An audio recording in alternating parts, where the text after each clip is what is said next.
Hello বন্ধুরা, আশা করি সবাই তোমরা খুব ভালো আছো। তো আজকে কয়েকটা কথা একটু শেয়ার করব, তো ভিডিওটা দেখার অনুরোধ রইল।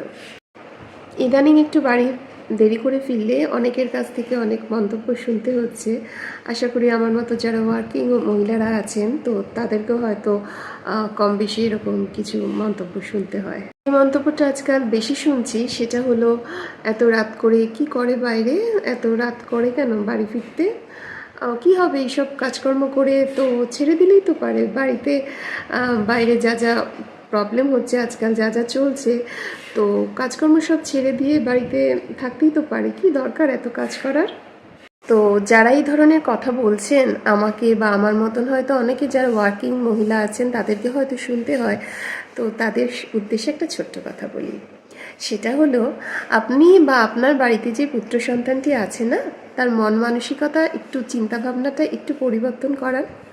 একটু চিন্তাধারাটা পরিবর্তন করলে আপনি বুঝতে পারবেন আপনি 2024-এ বাস করছেন।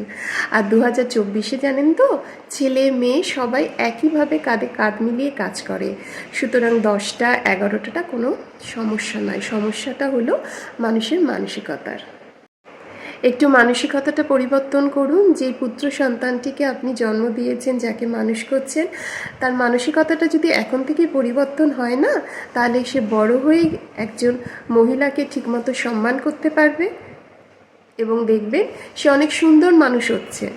বাইরে কি ঘটনা ঘটছে তার জন্য কোনো মহিলাকে বলবেন না আপনি চাকরি ছেড়ে বাড়িতে বসে থাকুন। এটা শুনতে না খুব অদ্ভুত লাগে। একটু মানসিকতাটা পরিবর্তন করে একটা সুন্দর মানসিকতা গড়ে তুলুন এবং আপনার পুত্র সন্তানটিকেও একটু সুন্দরভাবে মানুষ করুন, যাতে আগামী দিনে কোনো দুর্ঘটনা না ঘটে। কেমন? আশা করি আমি আমার বক্তব্যটা বলতে পেরেছি বা আপনারা বুঝতে পেরেছেন। আজ এতটুকুই, দেখা হচ্ছে অন্য কোনো শর্টসে। সবাই ভালো থাকবে।